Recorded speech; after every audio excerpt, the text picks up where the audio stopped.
Bienvenidos a JM Velasco y Asociados. Hoy vamos a tratar un tema un poquito especial, pero muy interesante y sobre todo de una gran relevancia de seguridad jurídica para todos aquellos que compran en condominio. Vamos a estudiar el folio real. ¿Qué es el folio real? El folio real es la identidad, el carnet de identidad del departamento en cuestión. Entonces es sumamente importante. Vamos a analizarlo con detenimiento para que lo entendamos. Entonces tenemos un folio real en esquema, es un esquema de folio real, donde vamos a analizar para que todos sepamos interpretar. Lo primero es dónde podemos tener este documento.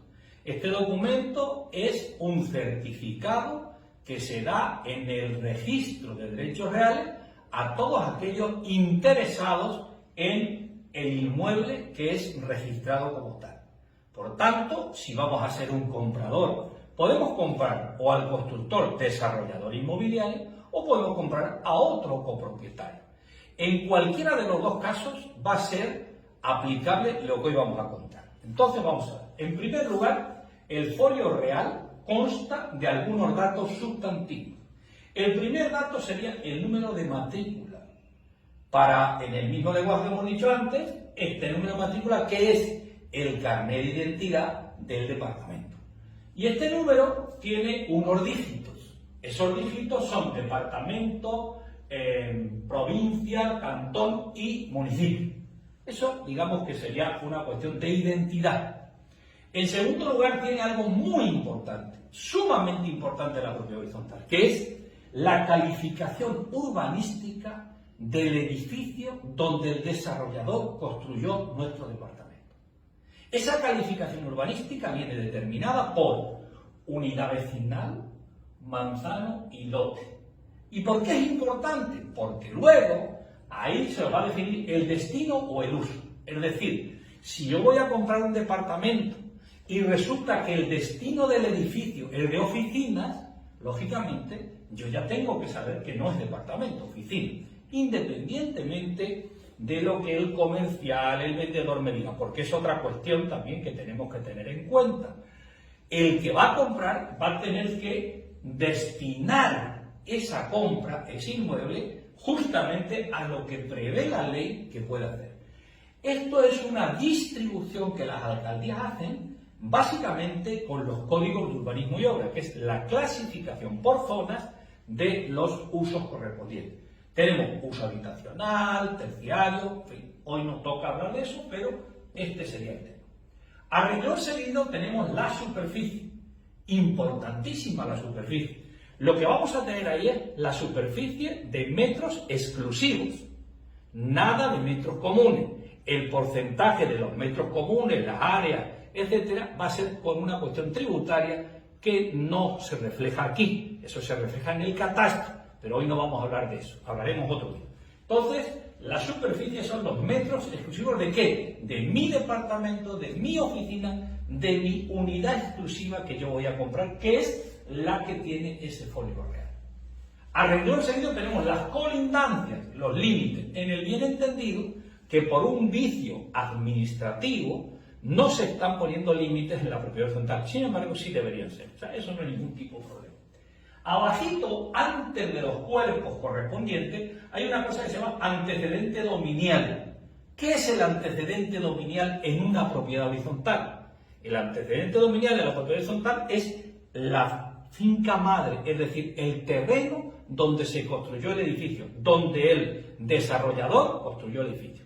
En ese terreno vamos a hacer el edificio y como consiguiente vamos a tener aquí el antecedente dominial. ¿Para qué me interesa el antecedente dominial? Para saber realmente si el lugar donde está el edificio coincide. Podría darse el caso, hemos visto en algún caso, donde el antecedente dominial, por un error o por lo que fuera, no corresponde. Pero para la seguridad jurídica, nuestro edificio, donde va a tener nuestro departamentito, está en un terreno que coincide con finca madre. Una vez documentado el departamento en cuestión, vamos a pasar a la descripción real de la situación legal. ¿La descripción real cuál es? Primera, el cuerpo A. El cuerpo A de un folio real contiene el título. El cuerpo B de un folio real contiene los gravámenes. Y el cuerpo C contiene la cancelación de los gravámenes. En el derecho registral es fundamental un concepto. En el cuerpo A, lo que se llama tracto sucesivo. No puede haber un primer asiento si no está enganchado el segundo y si no está enganchado el tercero. Tiene que haber siempre un antecedente y un enganche. Bueno, pues en la propiedad horizontal tenemos una situación excelente. Solo y exclusivamente puede existir en el primer asiento la escritura de constitución de propiedad horizontal. ¿De quién? La que hizo el desarrollador constructor cuando construyó el edificio. Entonces, esto nos va a identificar, siempre el primer asiento nos va a identificar el proyecto, el edificio y la construcción en general. Y nos va a dar un dato que para toda la vida del edificio nos va a servir, incluso para que nosotros tengamos el dato que el constructor en su momento dio. ¿Qué es? Concretamente es la escritura de propiedad horizontal detallada, identificada, que es escritura en propiedad horizontal. Es condición necesaria, esencial, que ponga en propiedad horizontal. Origen del título, propiedad horizontal. Nos va a dar la fecha en la que hizo la escritura y nos va a dar notario y número de testimonio. Nosotros con ese dato siempre vamos a tener una escritura. ¿Qué nos va a dar?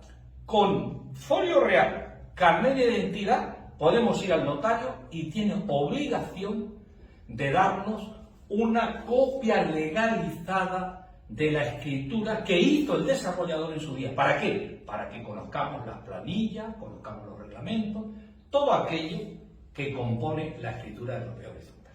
Por tanto, resumiendo, tenemos el primer asiento del folio real, es identificativo de la escritura de constitución, es decir, de todo lo que vamos a tener cuando vayamos al condominio. Cuando compremos nuestro departamento, en esta escritura, en este asiento, vamos a tener el reglamento, vamos a tener todas las unidades fiscales, los elementos exclusivos, los FIT, todo eso que hemos dicho en varios condominios, en varios vídeos, y además vamos a tener el ¿qué? El antecedente para poder comprar con el tracto sucesivo. Es decir, nos va a dar lo que se llama la seguridad jurídica de que ese documento está debidamente registrado y está debidamente ordenado. En el subcuerpo A, tenemos el cuerpo A de título y el subcuerpo nos va a poner la cantidad, es decir, si pone un medio es un matrimonio, son dos propietarios, pone un cuarto, cuatro propietarios, nos habla de la proporción de título que tenemos. Eso es una observación interesante a los efectos de saber quién está legitimado para venderme, quién es realmente el propietario. Es decir, si aquí pone un medio, no me lo puede vender un señor, tiene que ser dos. Y si pone un cuarto, tiene que ser cuatro. En el cuerpo B vamos a tener los gravámenes. Normalmente los gravámenes que vamos a encontrar con un desarrollador, lo normal es que tenga un gravamen de hipoteca, que le vamos a quitar cuando compremos, pero que sepamos que sí. Y puede haber varios. Aquí he puesto los dos más corrientes, que es una hipoteca y una anotación preventiva. Estos son los gravámenes que nos van a informar y nos va a dar seguridad jurídica. Esto es un documento público para que vincula a todas las partes.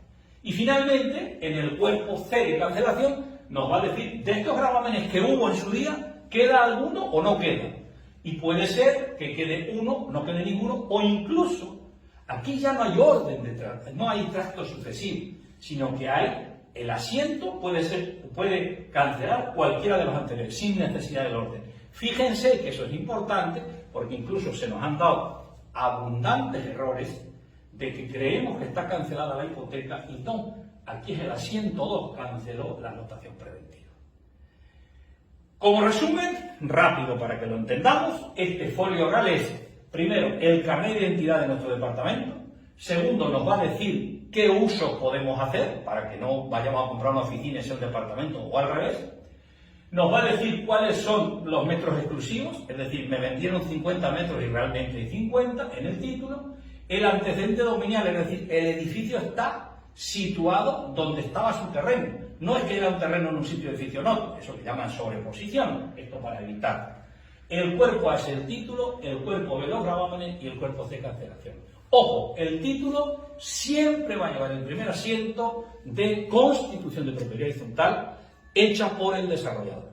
Con este esquema no tendríamos ningún tipo de problema y entraremos en la seguridad jurídica de la compra de un departamento en propiedad horizontal.